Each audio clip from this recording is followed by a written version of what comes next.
This video will go over how to pair your classes with Google Classroom and StudySync, create and sync StudySync assignments within Google Classroom, view and edit those assignments within Google Classroom, and finally, sync your StudySync grades with Google Classroom. Please note that this video only applies to teachers in SSO and auto-rostering districts.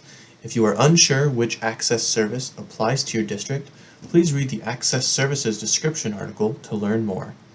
Additionally, if you don't see the McGraw-Hill tool described in this video, please check with your district IT to make sure that Assignment Sync and Grade Passback has been implemented for your district. The first step in utilizing the McGraw-Hill Assignment Sync Grade Passback integration with Google Classroom will be to pair your classes. You can do this from your home screen without needing to launch into each class within Google Classroom.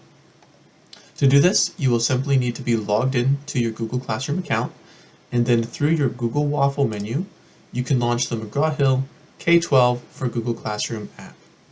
Keep in mind that this app will only be available if this integration has been configured by your district.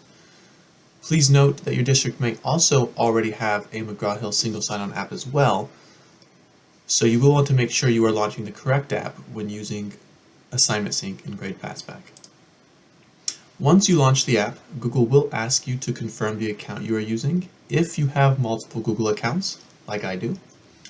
If you only have one account, however, you will automatically land on the next page here.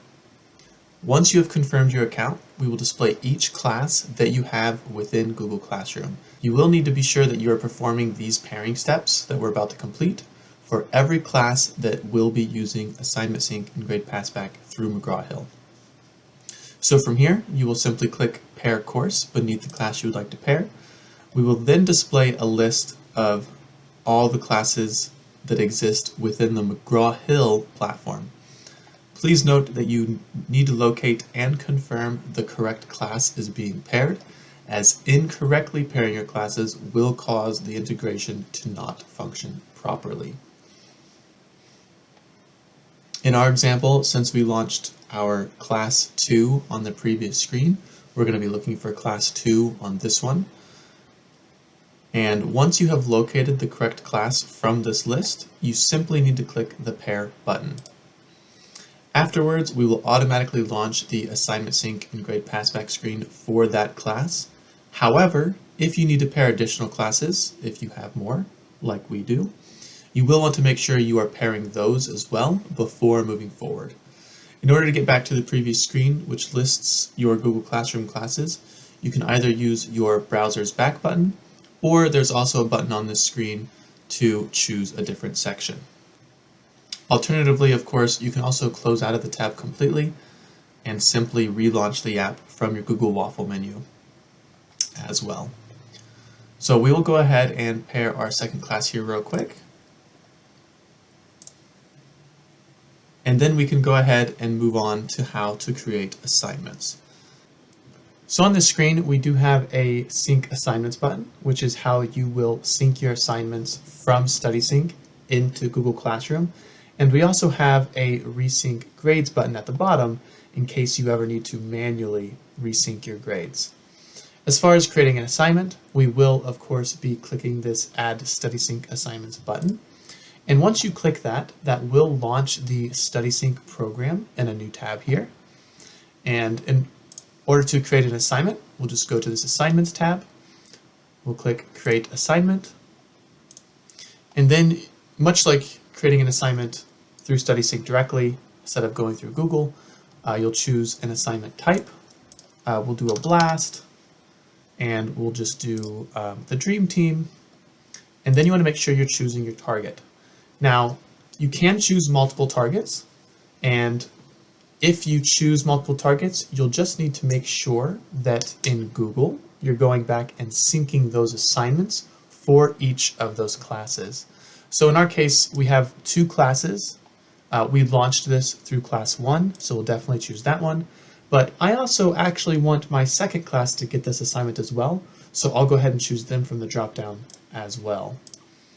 From there, you would choose your dates, and then at the bottom, there are also other customizations that you can add, such as editing the standards.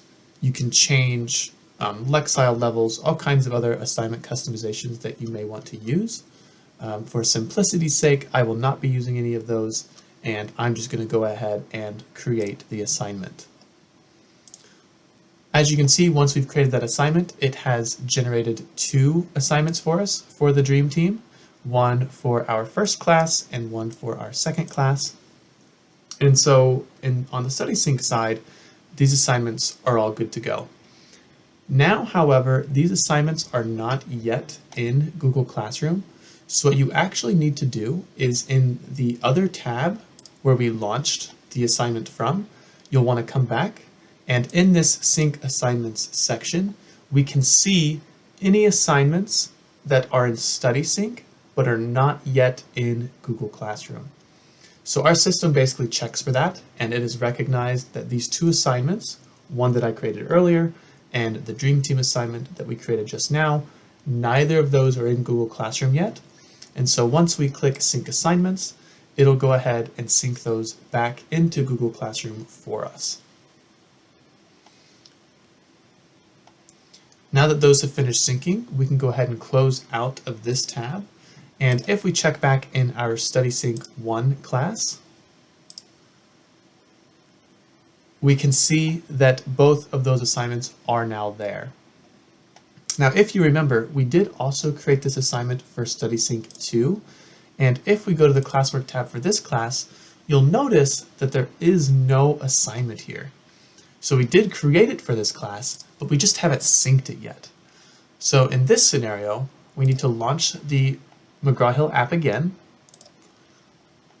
and then we will launch into the StudySync 2 class, and here we can see that the assignment is indeed ready to sync. So we'll go ahead and sync assignments there as well.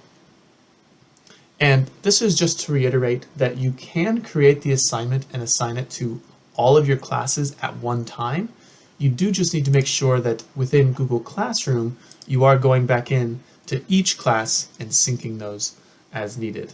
And now we can see the Dream Team assignment here as well. We are going to continue working in StudySync 1 though. Now that the assignment has been created, one thing you can do is launch the assignment as a teacher. And what that does is it loads the teacher view of that assignment in StudySync. And this is where you can view student submissions, do any manual grading, and make any assignment edits.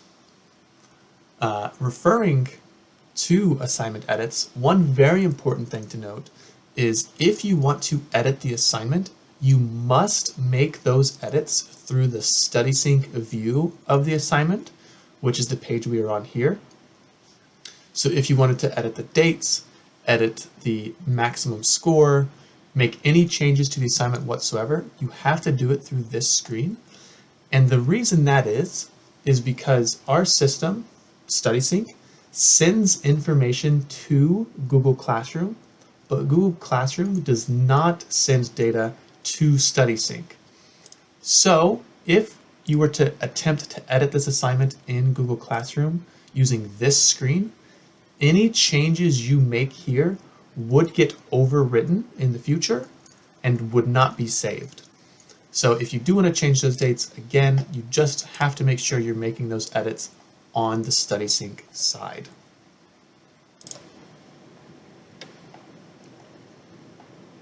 And now that we've gone over how to create an assignment, I do want to go over how you will sync your grades for those assignments from StudySync back into Google Classroom. StudySync allows the teacher to decide when to make scores available for certain assignment types, which helps to mitigate confusion for students when they see a partial score. For example, you may have a 35-point StudySync assignment where 10 points might be scored automatically for something like multiple choice or a matching exercise, whereas the remaining 25 points require some manual scoring or review by the teacher.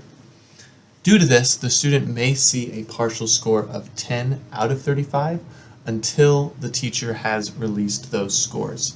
It's very important to note you must release those scores within StudySync for those types of assignments in order to see those grades in Google Classroom. So to go over how to do that, we simply need to launch the assignment from the teacher view.